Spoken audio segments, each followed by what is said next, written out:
Good evening, it's time for the news at 8 on Times Television, TTV, Times 360 Malawi Facebook page, and you're with me, Wonder Msisia. First, the headlines.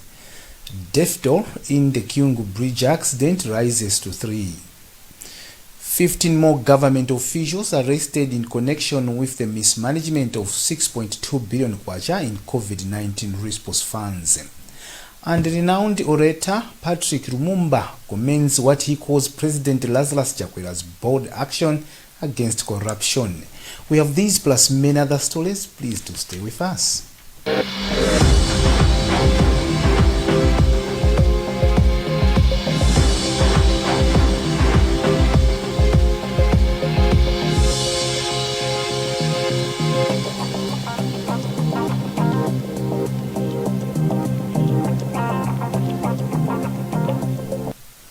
The death toll in the Kyungu Bridge accident has risen to 3, according to officials. Unconfirmed reports indicate the third victim is a Malawi Bureau of Standards official. 2 vehicles plunged into the river, but only one has so far been found. The bridge is part of the $20.8 million, which is about 15.6 billion kwacha, on the 47 kilometers Karonga-Songwe Road, which was constructed 2 years ago.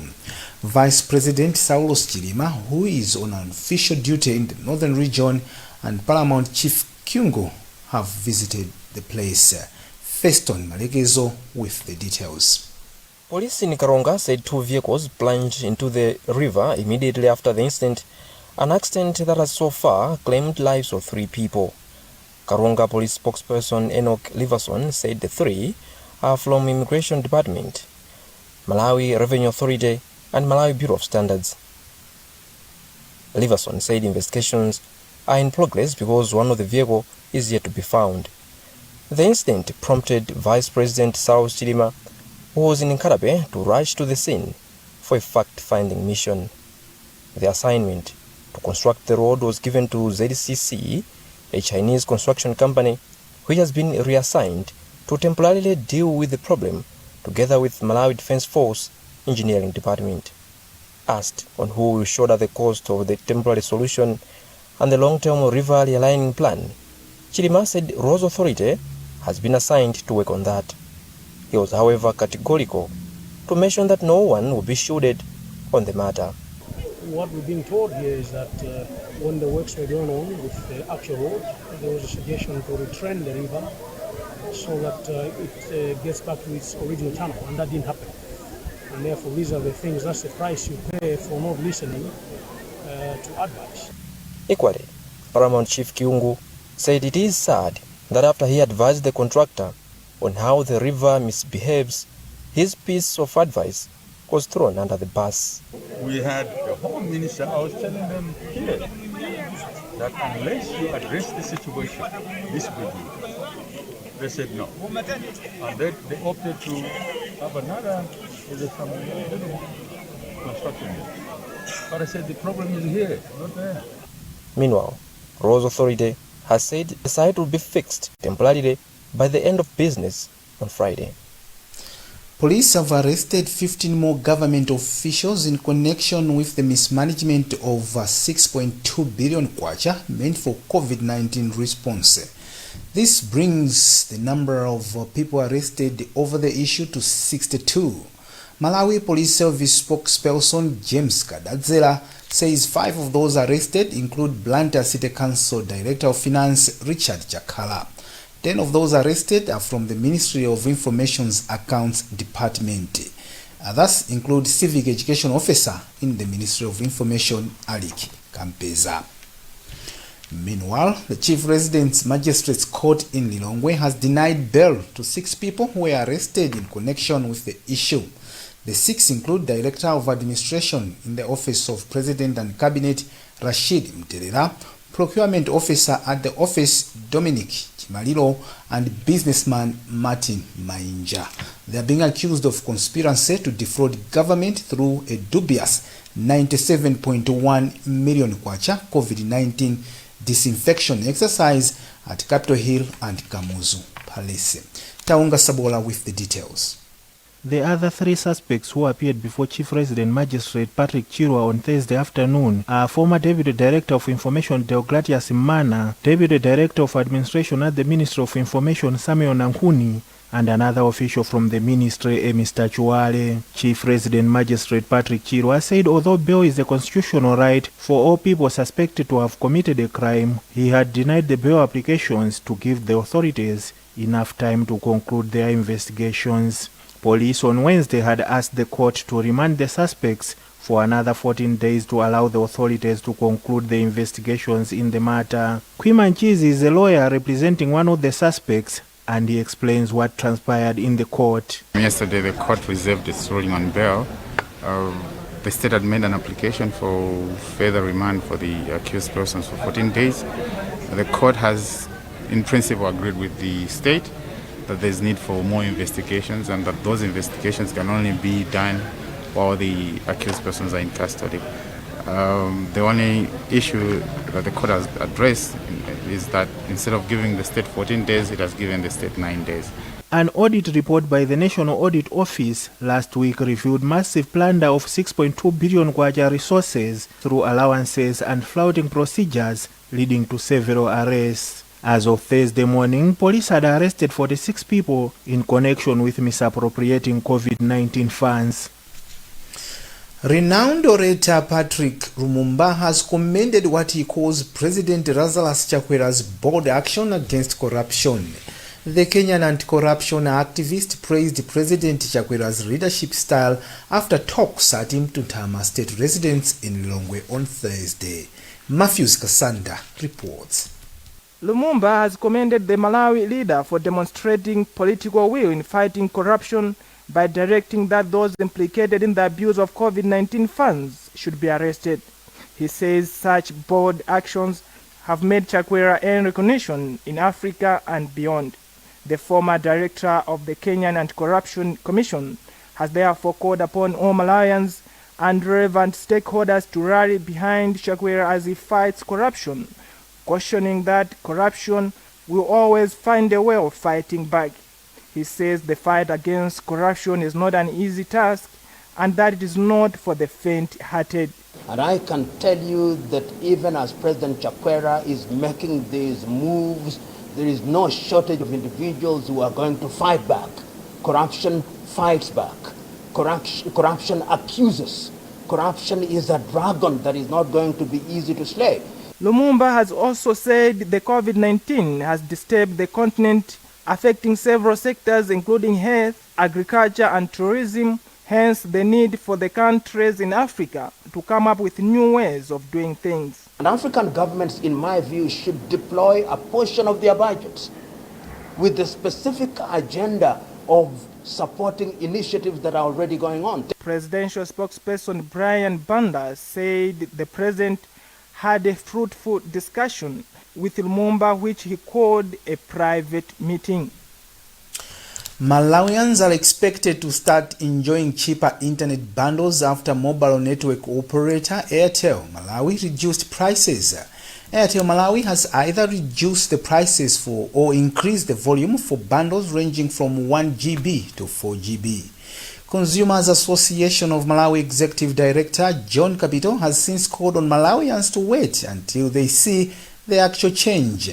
But Airtel Malawi Acting Marketing Director Thokozani Kamkondo has told Times the company will continue the discussions to satisfy their customers.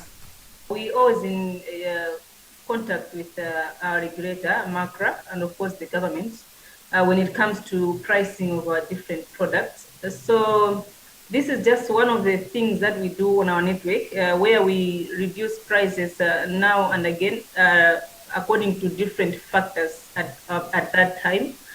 So yes, we respond to customer needs. At the same time, we also have a regulator which we are governed by some regulations on how best we can price our products. So we'll get the customer feedback and also engage MACRA to see how best we can move forward. Motor Angel has announced it will finish the construction of the 73.5 kilometers in Njakwa Livingstonia Road by October this year. A 40 billion kwacha project commenced on 1st November 2016 and was expected to be completed in May last year. The delays have cost the government of Malawi an extra 2.1 billion kwacha. Feston Malegezo has more in this report. During an inspection of the road on Wednesday by Vice President Saulos Chilima, Rose Fund Administration committed to provide the remaining funding so that the contractor completes work. Chilima said there were reports that some spots were washed away, but they have found out that it was mere water slippage and has been remedied. The parts that have been done and which we have seen, there's still a lot of work to be done, as explained. We didn't go as far as Livingstonia because obviously our schedule doesn't permit. But the one thing that is good is that the road is quite wide and because it is going to be one of the roads that can be used as an alternate to the M1, the design is what we have agreed with the Roads Authority, that all roads must be first grade. So that assurance has been given. Out of the 31.3 billion kwacha certified amount for the project, the contractor was paid 28.4 billion kwacha, and the outstanding amount to be paid is 2.2 billion kwacha. Roads Authority Chief Executive Officer Emmanuel Matapa said the major challenge has been persistent rainfall. Chilima also inspected the 260-kilometer Rumpi-Nyikantalire-Chitipa road, whose contract was terminated due to, among others, delays by the contractor Motor Angel to complete the work. This is one of the 15 flagship programs to be funded by the first 20-kilometer stretch. Roads Authority is currently conducting emergency maintenance works from Rumpi to Chitipa. The 1.6 billion kwacha contract is being done by the Jian Communication and Construction Company. Other projects that the Vice President inspected are Rumpi Teachers Training College, Mzuzu University Library, and the VIP also took time to get quarterly reports on reforms from Rumpi and Mzuzu councils. You're watching news at 8 on Times Television, TTV, Times 360 Malawi Facebook page. We'll be back after this short break.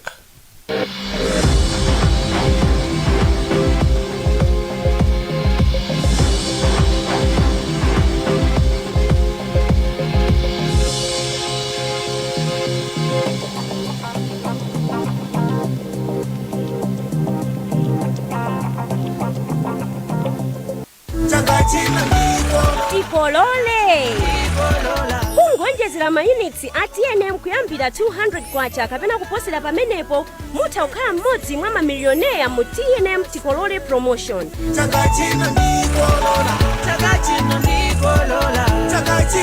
Koma mukaonjezera mayunits ndi 100 kwacha kapena kuposerapo mudzilandira mabonus oyimbira foni, SMS kapena data pompo. TNM, always with you. For a better tomorrow, don't forget to do the 1, 2, 3 with Colgate every night.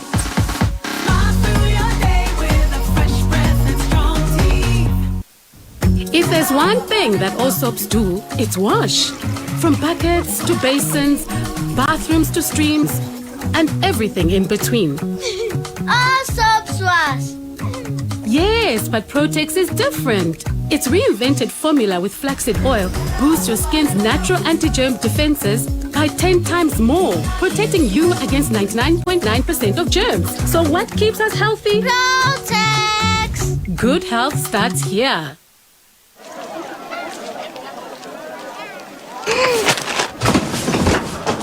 Do your gums hurt? Yeah. Does your toothpaste contain sage, eucalyptus, myrrh, chamomile? All that in one toothpaste? Yes, try Colgate Herbal. Colgate Herbal contains nature's best herbs and Colgate's fluoride technology to give you strong teeth and healthy gums. Ah, Colgate Herbal. Let's go. Colgate Herbal for strong teeth and healthy gums naturally.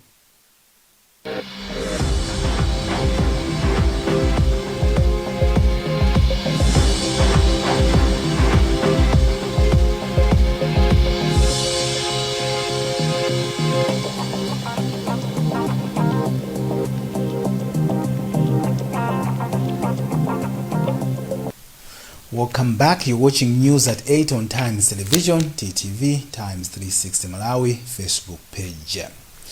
Minister of Agriculture Robin Lowe has opened tobacco sales at Chinkoma auction floors in Dowa with a call for reasonable prices. The minimum price on the opening day was at 90 cents per kilogram. Here is part of what Lowe told journalists after opening the market. I'm looking at any normal market, a perfect market. Forces of demand and supply should be respected. And in our case, we have lower supply than demand because as a country, farmers have produced around 124 million kilograms. Yet the demand is as high as 133 million kilograms. So the assumption is with that high demand, buyers should be able to compete. And by competing, farmers' expectation is to get high prices. Tobacco Commission Board Chairperson Harem Kandawire says the board will continue to monitor the prices. What we're doing as a regulator, will be visiting the floors to see that minimum prices are met.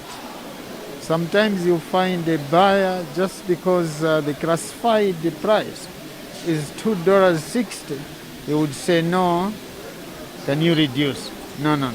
We are saying, please, can you stick to minimum price? Injunction some vendors at Mtema Market obtained to stop the Ministry of Local Government from constructing a modern market in the area.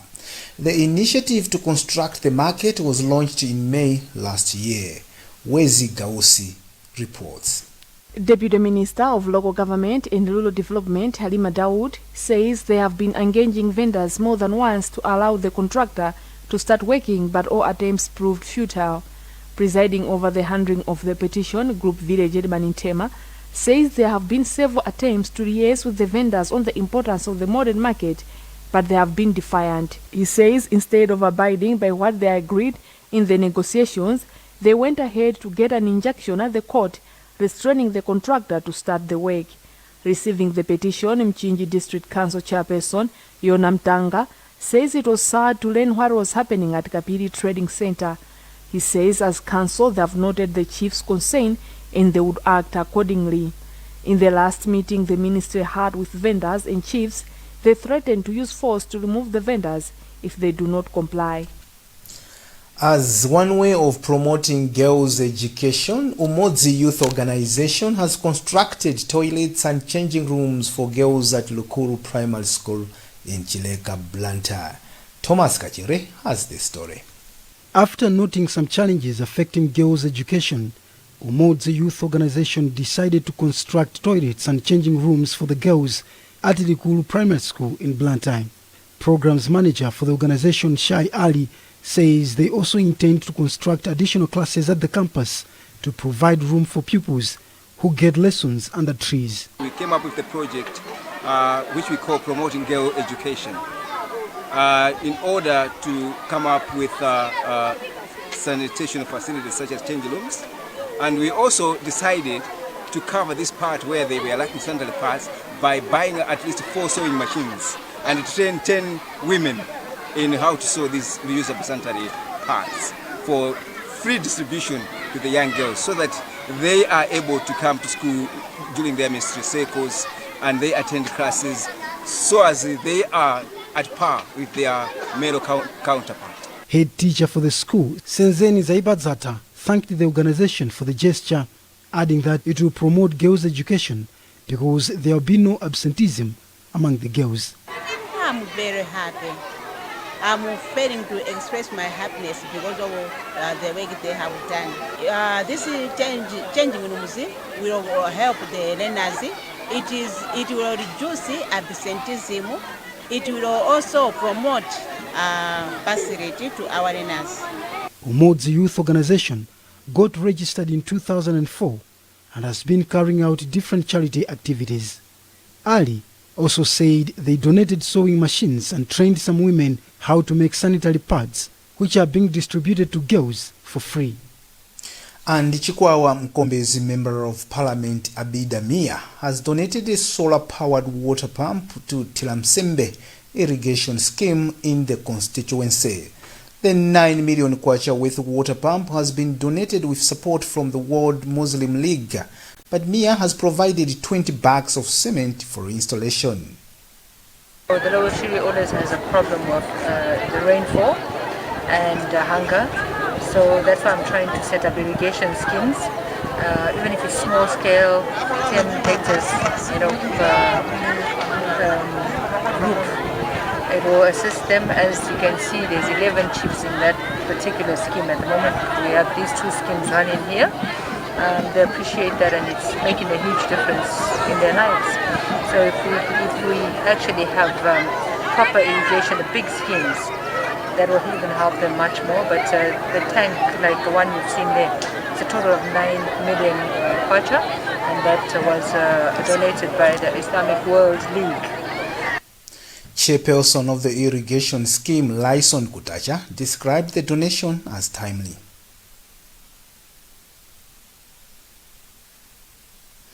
Blantyre Synod of the CCAP has urged its members to continue adhering to COVID-19 preventive measures despite a drop in cases. General Secretary Billy Gama made the call when the Synod dedicated to the Lord some personal protective equipment its Department of Youth purchased for distribution to the Synod 18 presbyteries. Our reporter Isaac Salima speaks to Gama. Despite that numbers are going down for the people infected or people dying or tested positive, but we still believe the COVID is still around. So as a synod, we thought we should take part as a partner in development with the government's effort. So the items, the PPEs that we have dedicated today through the synod moderator, they're going to be very helpful.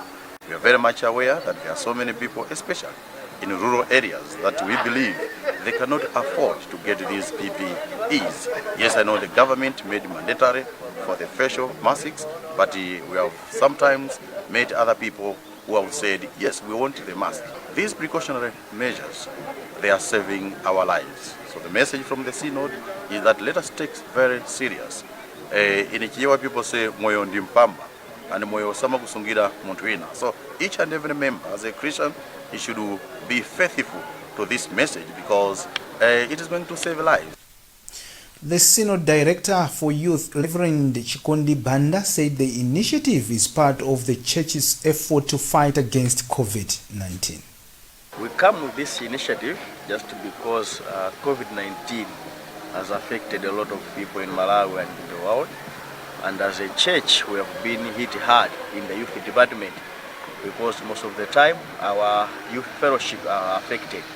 So we thought it best that as we are gathering in small groups, we can also encourage the gathering through provision of these PPEs to the youth groups in various congregations and presbyteries. These items will be distributed in all the 18 presbyteries, and each presbytery will receive 3 water buckets, 90 masks, 3 liquid soap, and also 4 hand sanitizers. And the presbytery youth directors, in liaison with their presbytery clerks, will suggest, especially in a rural congregation, to distribute these buckets and the other materials that we are distributing in the presbyteries. In international news, Thursday is Earth Day, and President Joe Biden has invited 40 world leaders to a virtual summit on climate change. The United States is in a precarious position internationally after the Trump administration withdrew from the UN Paris Climate Agreement. Advocates expect Biden to turn things around, but delivering will not be easy. VOA's Stephen Paragona reports. We're going to rejoin the Paris Climate Accord as of today. On his first day in office, President Joe Biden aimed to demonstrate that climate change would be at the top of his agenda. Biden's Earth Day summit intends to show world leaders that things have changed from the Trump administration's disregard for the issue. It's an opportunity for the U.S. to come back onto the scene, to show that it's taking climate change seriously. The stakes are rising. The consequences of climate change are becoming ever more apparent, with more wildfires, deeper droughts, and stronger storms. The 2015 UN Paris Climate Agreement aimed to put a lid on global warming, but experts say the goal set in Paris is slipping away. We're at grave risk right now. We're seeing temperatures continuing to climb. We're seeing emissions continuing to climb, going in the opposite direction from where they need to. And that's why so many are calling this a make or break decade. Global emissions have been on a steady upward path for decades. Current policies will continue adding to the problem.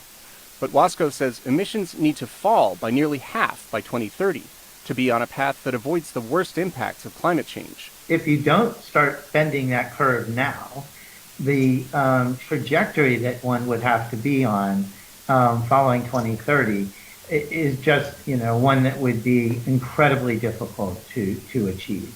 Advocates are calling on Biden to announce a 50% cut in U.S. emissions by 2030. The White House says it will announce its target ahead of the summit. Biden sees opportunities in fighting climate change, like building solar and wind power and electric vehicle charging stations, jobs that cannot be shipped overseas.